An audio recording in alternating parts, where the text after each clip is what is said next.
Let's straight away move on to debate number 2. Now, some would say the pattern we are seeing across many BJP governed states right now is in some ways related to the election fever. The fact that there is a full state election in Bihar and the fact that there have been some by-polls being held elsewhere. But suddenly, the term Love Jihad that the BJP loves so much has once again found its way back into the narrative. As many as 5 states, all BJP governed states, have claimed that they are mulling an anti-conversion law. These states include Uttar Pradesh to begin with, that's where it started. And just a day after Yogi Adityanath made a very controversial comment about those who indulge in love jihad and how the state will ensure कि उनका राम नाम सत्य है हो जाए. It was Haryana. They came out and backed him and said, we will also come up with an anti-forceful conversion law or anti-love jihad law as they call it. Then it was Karnataka. Then it was Madhya Pradesh. So one by one, more states and Assam have now spoken about this. 5 grand leaders of these respective states have repeatedly used the word love jihad or the want of a new anti-conversion law. What is interesting is that in a response in February in the parliament, central government had said that the term love jihad is not defined under the extant laws, and for obvious reasons. There hasn't been any such case of love jihad that's been reported by any of the central agencies. I didn't say this, the government did. Now, one case that was the first one to grab the headlines and a case that became a national talking point and went all the way to Supreme Court also fell flat. And the Supreme Court ruled in the favor of the girl and her choice to be with whoever she wants to follow whatever religion she wants to. Yet, we are again seeing this election season, the whole narrative is back. I want to tell you how it started again this time around. It's very important to understand that because Yogi Adityanath and the other BJP leaders are quoting an Allahabad High Court order. Now, what happened, viewers, is that a couple went to the Allahabad High Court seeking protection from their interfering families. This couple, by the way, was a Muslim woman who had converted to Hinduism upon just a month before marriage. So the couple actually got married as per Hindu rituals. They filed a writ petition in the Allahabad High Court and the petition said nobody should interfere in their life. The Allahabad High Court, while hearing this matter, said that you can clearly see that the conversion happened a month before the marriage and that the conversion was just for the purpose of marriage, which is unacceptable. So the High Court said, we are not inclined to interfere in this matter under the Article 226, and they dismissed the petition. Now, this story is not often told by the leaders who are citing this order, but this story is actually about a couple seeking protection from their own family who wanted to interfere in their life, an interfaith couple, and the court refused to step in. Where is the court talking about any kind of a creation of a law? I don't know. But leaders from Karnataka are saying we will design a law basis what the Allahabad High Court has said. Maybe they need to read the order. The question I am asking tonight is, even if you say that there is a concern about rising forceful conversions, not those by choice, not those being done by couples in love, wanting to lead a happily married life and wanting to change their religion for that, but those who are being forced to convert their religion. Are the existing laws not enough? Is this simply an election propaganda, election rhetoric, or is there more to this? Let's say good evening to VIVEK Reddy, spokesperson for the BJP in Karnataka, Dr. Fuad Halim, spokesperson for CPI, GHANSHYAM, spokesperson for the Samajwadi Party, RATAN NIGAM, advocate with the Supreme Court, and JAIMON advocate also with the Supreme Court. So let's begin with you, VIVEK Reddy. Help me understand, what is this law really going to entail? Well, first of all, Tanvi, let me just clarify that this law that various state governments are mulling over or are contemplating has nothing to do with the judgment of the Allahabad High Court, because lawmaking does not proceed under the directions of a court, however high the court is. Lawmaking is a domain under our separate fields of our constitution, under our separate doctrine of separation of powers. Lawmaking is a domain of the legislatures of various states. So therefore, what the state legislatures are looking at is the mischief that is being operated, the menace that they see on field today, or the menace that is there throughout India.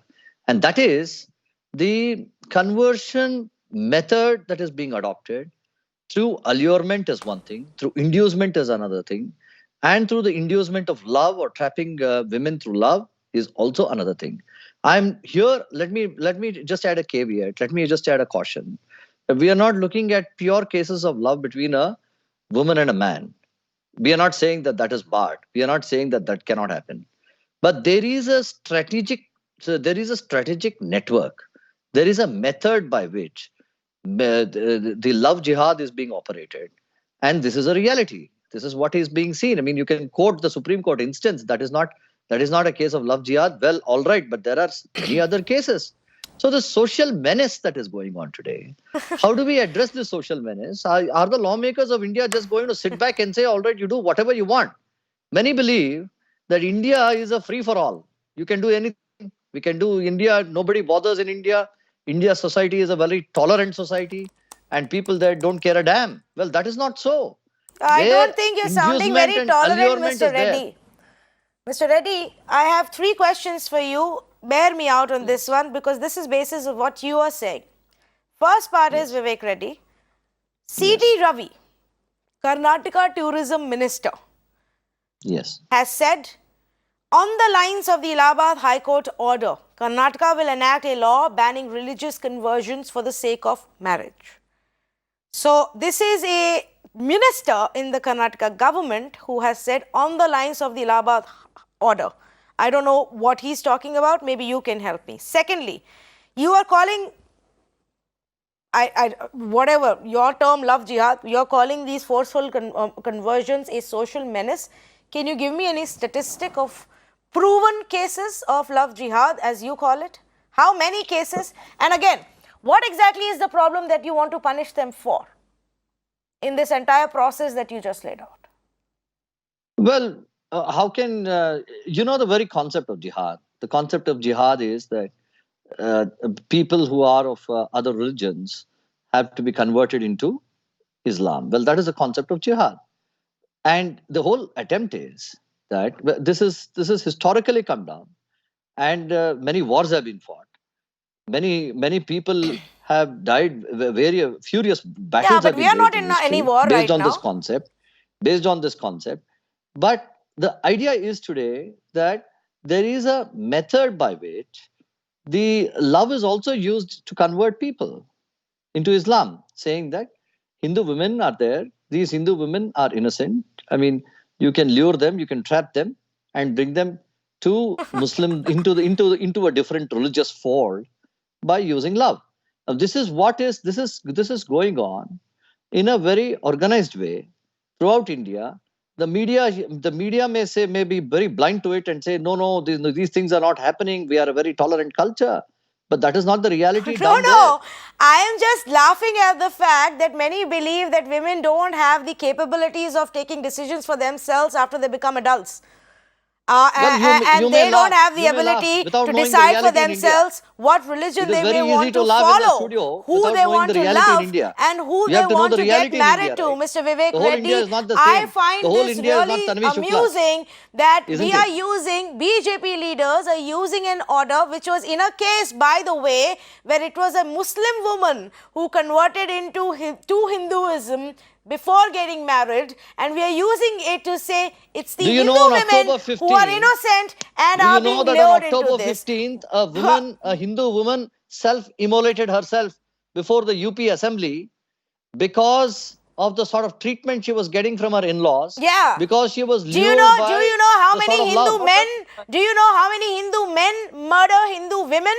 Do you know how many Hindu men ask for dowry and set their wives ablaze for dowry Tanvi when they Shukla, don't get dowry? Tanvi Shukla, Do you know how Tanvi many Shukla has Hindu a men problem only with Hindu men and indulge women. in extramarital problem. affairs She and has no murder their pride with own Hindu. wives? You have to have Should pride we with go Hindu about on? Hinduism. How the hell You did only crime become you only about have religion, victimization and only when and it is fault about finding two for different Hindus. religions The same does the thing is crime there become for a so Muslim society problematic also. for your party? Why don't you point that out?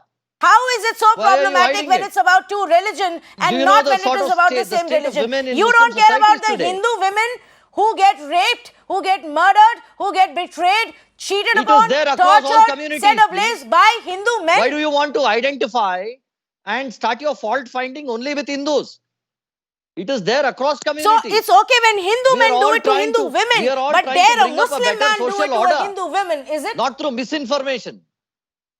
Not through misinformation. What Or misinformation? selective Show me a victimization. case. Prove We to me need a to- we case need to bring in a proven in the better court of order law. How by many trying to cases? How look is in this a broader social terms, menace? Mr. have a Vivek vision, Reddy, and prove trying it to to me build that tonight. vision. How is this a But- social but menace? that does not The mean- official but that answer does from not the mean central government that says because this isn't merely even a because recognized Hindus are term. tolerant, We have no we can information simply about take them love away jihad under cases love in this jihad. country. Show me. How many have been lured like that? Where is the evidence? Well, where do you know?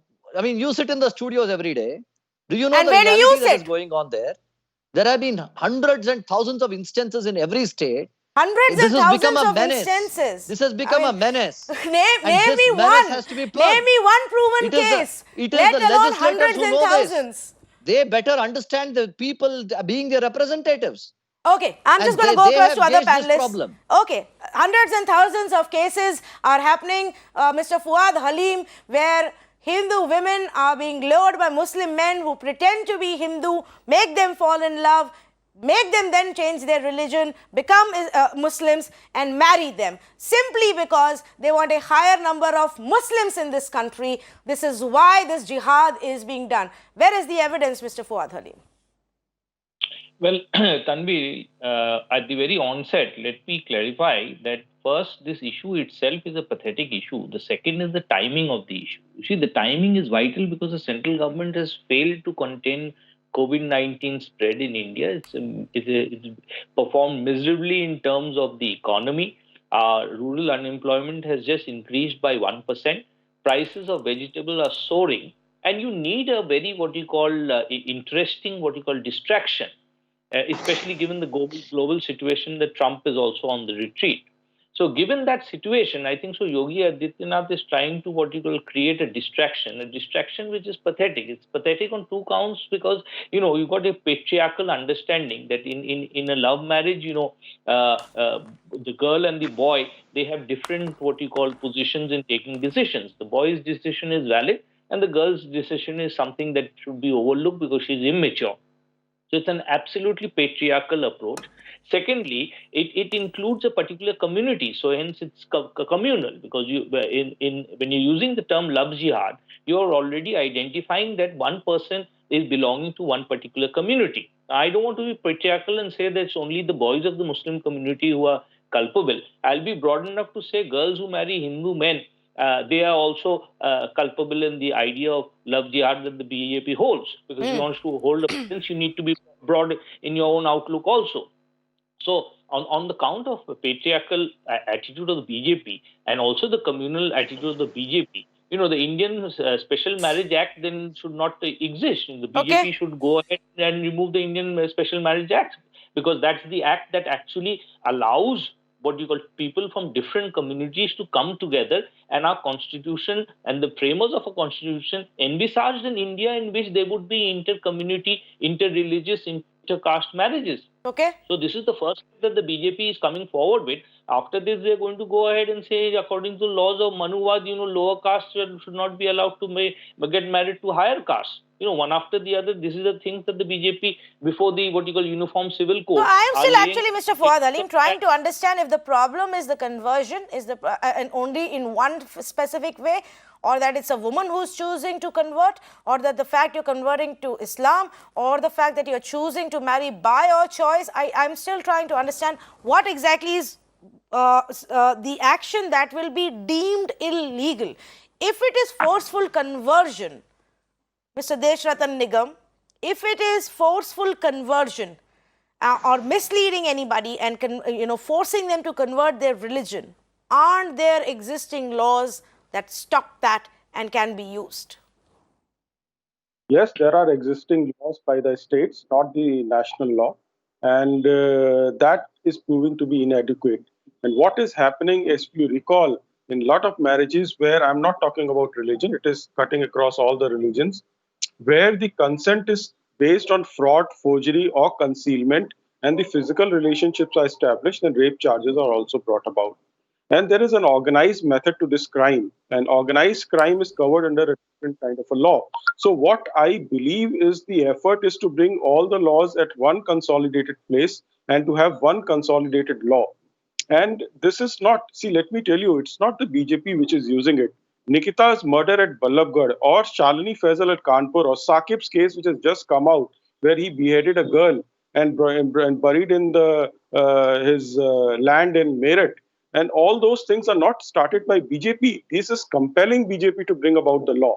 So it is the reverse that is happening, not the way you are portraying this debate. And all these things are very serious. Christian community in Kerala, awakened very late. They are saying 40,000 girls have been, converted through Love Jihad. And person from Bengal on your panel would certainly know about dangerous tuk-tuki cases in West Bengal, where 30,000 girls, there was a statistics I was reading in newspaper, in a year abducted also from Hindu community. So what is the genesis? What is the source? If you consider your religion that your way is the only way for salvation or to reach the God, and my way is not the correct way, and I become a non-believer and a kafir, then there is an effort to convert me. That is the whole basis of the situation. Yes, all and religions the girl has the freedom to decide, or the boy has the freedom to decide whether they want to convert or not. Now, irrespective of conversion or not, Mr. Deshratan Nigam, because you quoted the Ballabgarh example, where there was a very clear no to this suggestion, and hence whatever happened. That's the claim by the family, that because she said no to convert, this happened. Now, that could happen irrespective of a presence of this law. That has rejection in our country is not taken too kindly by a majority of men, which is why we see murders, women being set ablaze, acid attacks on a daily basis in our country. All of these happen because women reject a man. So, how is that related to Love Jihad? Let me answer. There has been a research on this subject where it has been shown where the identity has been concealed and marriage has taken place, even the girl has submitted. What happens afterwards is that forceful conversion is being heaped upon that girl, and there is excessive domestic violence, and there is divorce. As a lawyer, let me tell you, I have come across cases like that. And that is what I'm against. I'm not against genuine love and interfaith marriages. And that has been going on in India for a very long time. Ask the Christian community in Kerala. They will tell you what is happening to them. And therefore, we will not brush it under the carpet. It's a relevant issue. There are a large number of cases where it is happening. And murders are taking place. If you do not subscribe to a particular view, and therefore, if look at the case of Ankit Saxena in Delhi, what happened? So you have to be very, very clear on the subject. Yes, let us not consider our state legislators to be absolutely without any brains. They will debate it, and if they find it relevant, backed by facts and data, a law will come. So it is in the domain of legislature. If it's a crime, okay, fine. I take your point.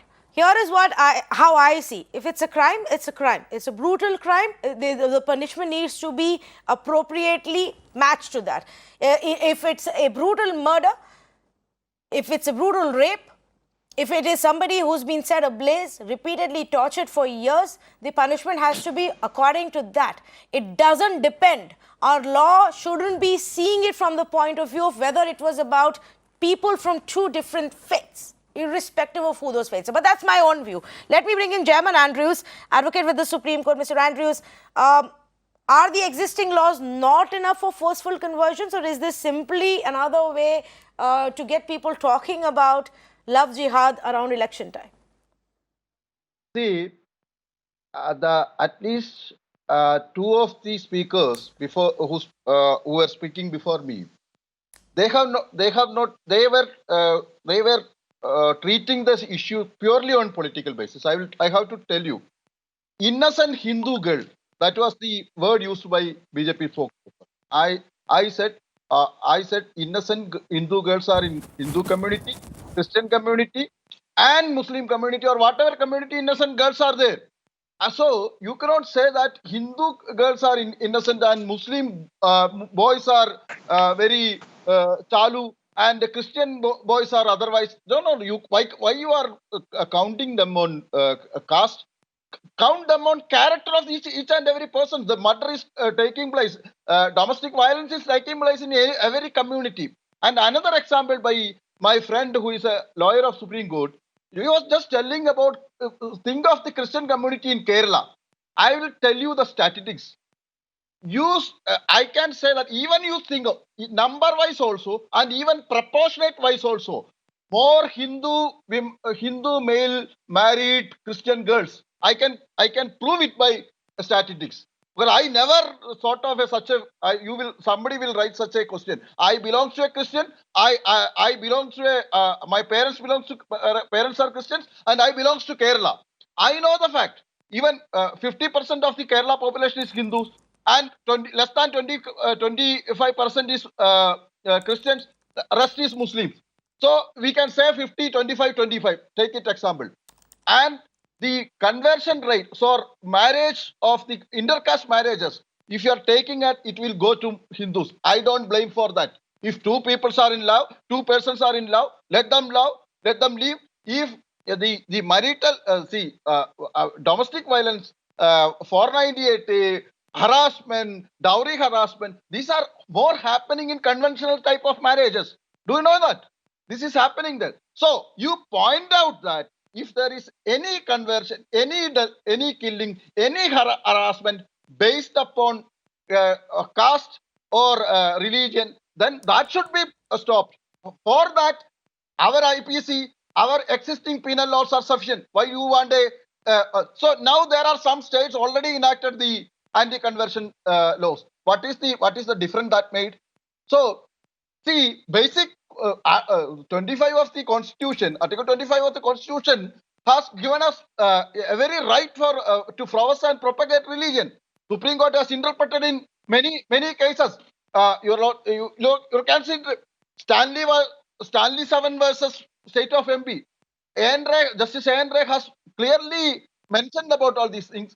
It is covered, and in recent times, Fadia case, many times it was said. What Correct. the Supreme Court said, it is a pure case of, see, I know I was part of that proceedings almost every day. I know. The Can girl, I come in, Tanvi? ultimately the girl came to Supreme Court, the court, and people were discussing about her innocence or whatever in the open court.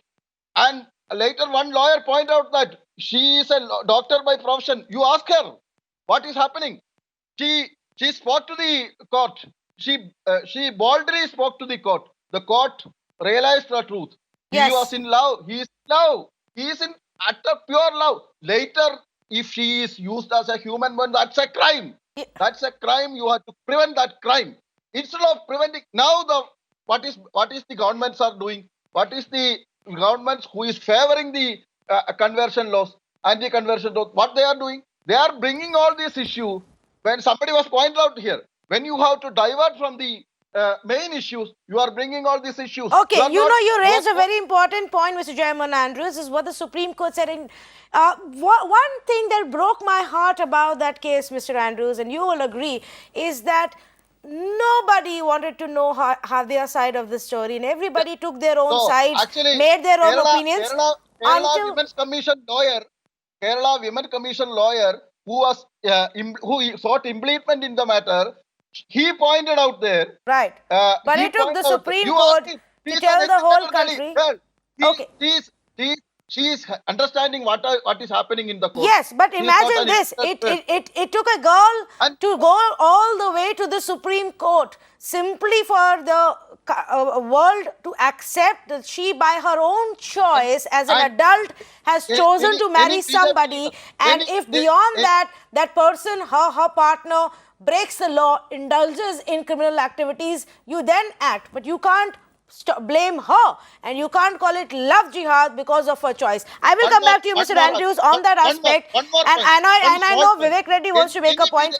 I'll come back to you. I'll come back to you. But please, Ghanshyam Tiwari has patiently waited for everybody to speak. I must go to him. Ghanshyam Tiwari, often when I raise this issue and I ask the other side about where is this happening, I am quoted cases or examples of complaints from Uttar Pradesh. Apparently, a large number of them, apparently this is a very organized, propaganda taking place, especially in and around Kanpur. What's happening in Uttar Pradesh, Ghanshyam Tiwari?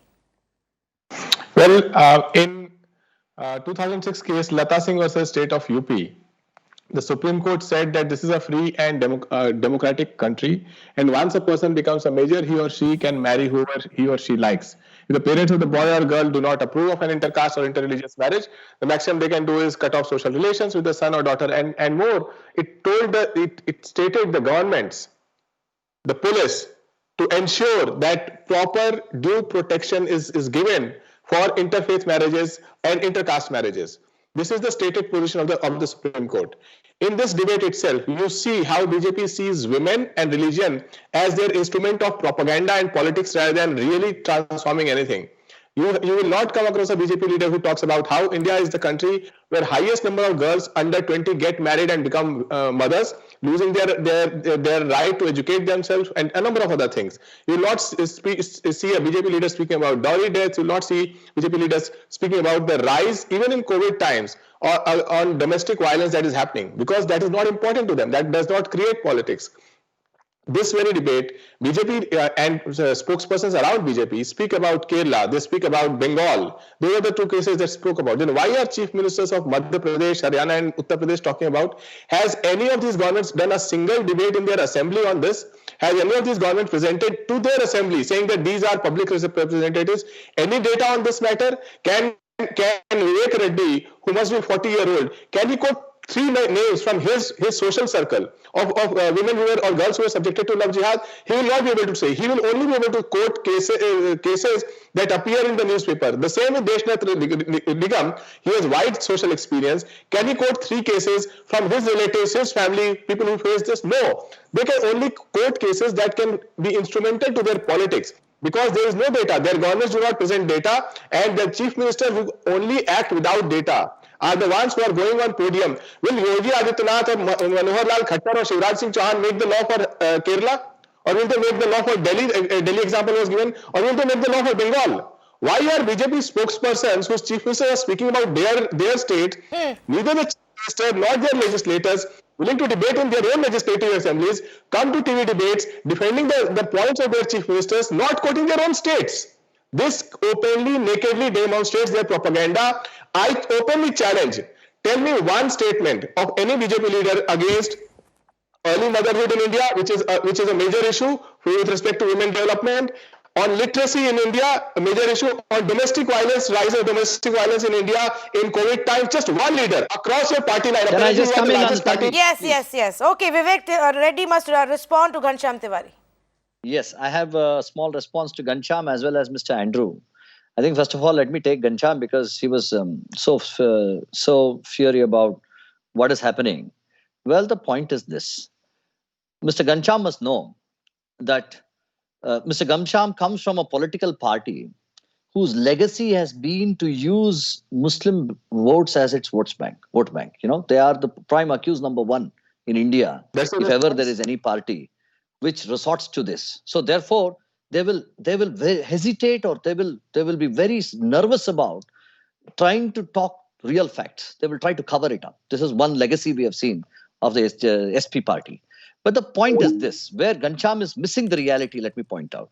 First of all, if there is domestic violence, if there is dowry, these are chronic issues in perhaps the communities that we see. It is there across all religions also. Let me be very clear. And there is a law, a secular law on dowry applicable to everybody, Hindus, Muslims, everybody. And that law penalizes the offense. If there is domestic violence, there is a secular law, irrespective of our personal laws. There is a secular law, the Domestic Violence Act, which penalizes the offense. And also there is a presumption in the Indian Penal Code that if there is a dowry death, if there is a death within 7 years of marriage, the presumption is that the husband and his family have done it. Well, these are all real protections in law that we have seen over the years, created for certain social evils across religions. But the point is this: what is the protection we have for love jihad? What is the protection we have? There are two dimensions here. That is what GHANSHYAM TIWARI hesitates to discuss. And today, that is the big debate. It is not political debate. It is a social debate, which people of India must be wary of. And people of India must be very open enough to discuss. So let me just reiterate. Just allow me to complete that. Okay. Just a minute more. When a Hindu woman marries into a Muslim community or a community of another religion, the whole problem is not the love. The love is not the problem. The problem is what happens after love. Everybody. What happens after love is the absorption of the woman into that samaj. The boy may agree, but the absorption of the woman into that social structure is very, very difficult. No. So I didn't understand. Is exploited. No. So I didn't understand. The woman is exploited. Absorption. She's gone there willingly. She's gone there willingly. She's changed her religion willingly, Mr. Vivek Reddy. I'm sorry. It irks me when such language is used as if women are stupid across this country and this world. As if Hindu adult women can't make decisions for themselves. As if they have no say. What do you mean get absorbed in that? If somebody chooses to change her religion and marry the man she loves. Because of old legacies that are there, these old social structures that are there, they are not modernized. Because of those social structures, she will face a real difficulty. And that is where the problem is. A condition that is put is that unless you convert, you will not be absorbed into the society. Well, if that condition is put, she is put into a difficulty where a very, very strange situation where she has to either accept her husband or she has to convert. And this is what we say. No, she either has to walk away. I don't think this is ever acceptable. This is something that has to be prohibited. Okay, GHANSHYAM TIWARI wants to respond, and then to you, I'm coming back to you, Mr. Nigam. Yes, I will come to you. GHANSHYAM. Love is not free and fair here. And Mr. Andrew must also know, that what we are discussing today, please stop looking into Supreme Court judgments. What we are looking at today is a social menace. And for this, the lawmakers are there.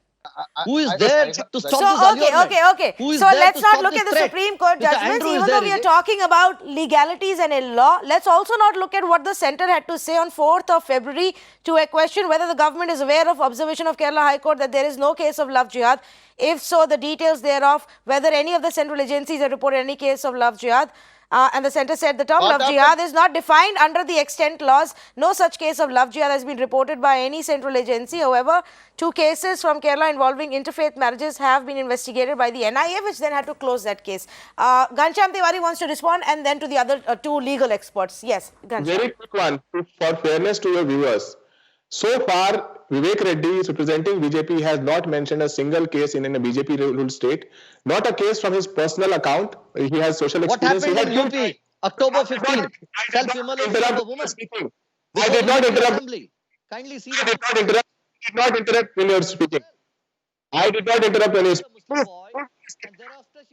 1 minute, Mr. Vivek Reddy and GHANSHYAM, if you talk over each other, your own audios will automatically get cut and we won't be able to hear anybody. Let GHANSHYAM make his point. Vivek Reddy, I'll come back to you. Yes. So my point was for your viewers, not one BJP assembly has debated this issue. Not one chief minister who's talking out of their hat have presented any data on any forum. The only places they have spoken about is on public forum, and even on this debate, BJP can only talk about states that they don't rule, where people don't trust them. So for them to use one anecdote or another, but for Vivek Reddy to get up and speak about one case that happened recently and not speak about a single case of his 40 years of social experience, demonstrate the propaganda that they want to present, and to tell what Samajwadi Party is, Do you think that the crime against women, the largest party that has the highest number of crime against women against their legislators is Bharatiya Janata Party? Look at the data of Association for Democratic Records. Do you want me to tell you that how many rapists and people who have crime against women who are given ticket to in Bihar where elections are going on? Do you want me to tell please you? don't divert the debate. Please don't divert the debate. The issue here is, Ghanshyam, I know the only thing that you can do, the most greatest expertise you guys have is find faults in Hinduism, say that Hinduism is Okay, against social evil. Gentlemen, okay, all right. May I just come in here? Point heard from both sides, and I don't want to get into the religious aspect too much, or merits or demerits of any religion. So I'm going to stop there and move to the legality. I want to discuss the need for an anti-forceful conversion law, and whether, firstly, it has nothing to do with this term that I don't even accept called Love Jihad. But is there a need for that law? What should that entail? That's the point. Mr. RATAN Nigam wanted to make a point, and then JAIMON Andrews. Mr. Nigam. Before I make that point, there is one thing I'll ask everybody on the panel. Please name a single incident where the Hindu male had concealed his identity in India. Please tell me. Whereas on the other side, the consent was obtained by concealing identity by huge number of cases. So I'll leave it at that. And if anybody can tell me, I'll be enlightened. I think Ghanshyam is trying to respond to that. Ghanshyam? Ravan concealed his identity while going to so I think they don't talk about concealing identity, because you are only looking at one side of prism. You are letting go of all these cases. There's no bunch of cases where men have wronged women and continue to wrong women. People conceal their identity, saying that I'm not married. They would have married and they go and there is a law for that. There is a law for that, Ghanshyam. Okay, Ratan Nigam, finish your point. Yeah. See, the fact is, Ghanshyam comes from a party whose leader once said कि लड़कों से गलतियां हो जाती in the rape cases, and that is the kind of mentality. No, please let me allow to complete. Then you'll have your time. Now let us talk about the legality. The Allahabad High Court that everybody is quoting is based on another case of 2014 where a Hindu girl had converted into a Muslim just before marriage, and the court said no, that cannot be allowed because only for the purposes of marriage you have converted, you have no faith in Islam. It quoted all the Quranic scriptures also. So the case which has been cited today by the various chief ministers is based on another case where the Hindu girl got converted into Muslim as a Muslim, and then the court refused. Now, secondly, we all know whether it is Lily Thomas case or Reverend Stanislaw's case or not, where the court said right to practice, profess, and propagate does not mean right to convert. That's not a fundamental right. So what we are debating today, whether there is a free consent or not, if it is an illegal consent, not a free consent based on concealment of identity, that is illegal. Whether a law needs to be there, yes, I certainly feel, because there is an organized aspect for it.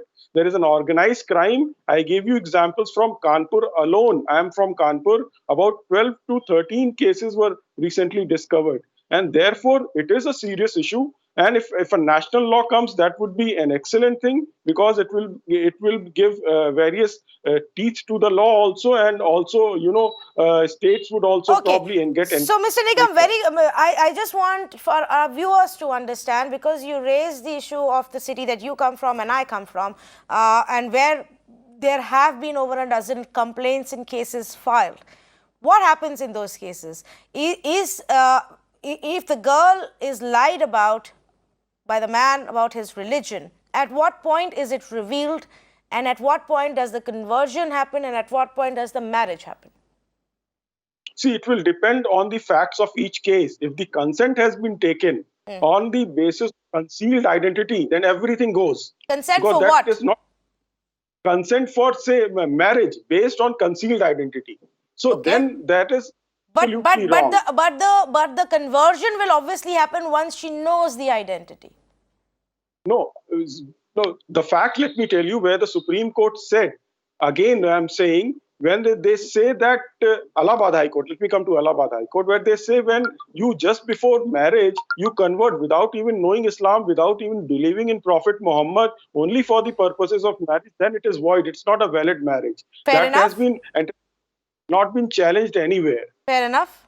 No, I get that part. So I agree with you. The court's, my own reading was exactly that the court's observation is that people shouldn't be converting just for the sake of a marriage without understanding and imbibing the religion or its values, the religion that they are converting to. It simply can't be on paper, I am of one religion today and a follower of another religion tomorrow because I want to get married. I get that point. But it brings me back to what that is being used.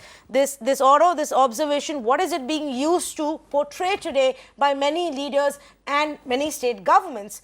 And that is Jaimon Andrews to say that, look, even the Allahabad High Court is saying that love jihad exists and it is wrong and we must stop it. For a conversion for marriage must be stopped. Now, I raise the issue of Kanpur because, yes, complaints have been filed, but it is still unclear to me and it's not proven in any court of law of how exactly did this cheating, so-called cheating, really happen. Yes, Mr. Andrews, you've patiently waited. I respond to that. Whether any of the BJP leaders or a panelist or their leaders inquired what happened to Fadia in last 2 years, you are not interested in that. She is living happily there.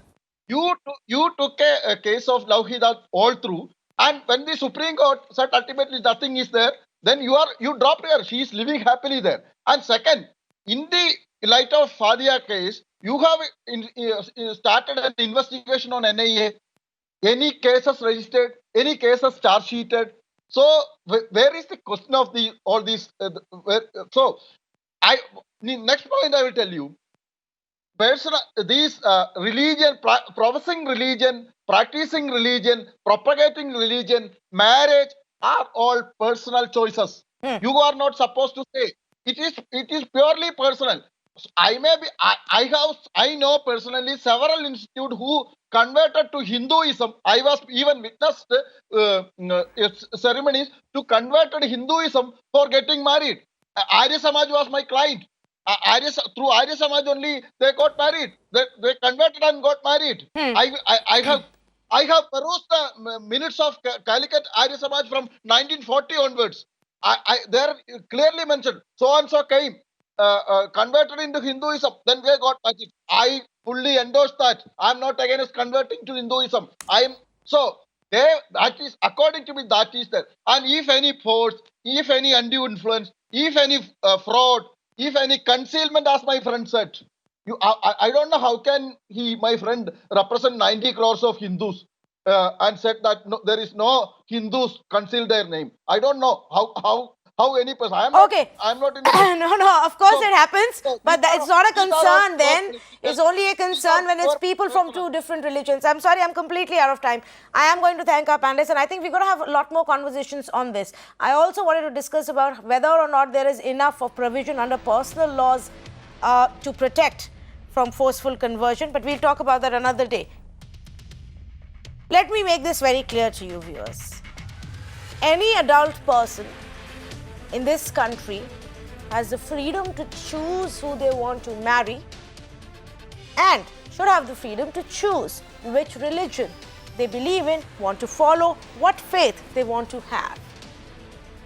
If somebody chooses to convert for the sake of marrying someone and embracing another faith, another family, which is what you do when you get married, you embrace another family. You embrace another culture, another set of values and traditions. Each family has its own set. That choice is made by adults, and we have that right. It cannot become a problem in our country when specifically it's a Hindu woman marrying a Muslim man. If our politicians genuinely believe that women need to be protected, here is what you need to act about. You need to act against those men who cannot accept rejection and lash out in fatal, dangerous ways. You need to catch every single of that man who has thrown acid and destroyed lives, who has set a woman ablaze because he got rejected, who has murdered, cheated. Do that. You want to protect Hindu women, not even all women in this country? and you want to bring up tougher laws and implement those laws, do that. Protect all the women from dowry harassment, from cheating, from marital rape. Don't forget marital rape. Protect them from every single brutal crime, rape, gang rape. Punish those who indulge in such activities.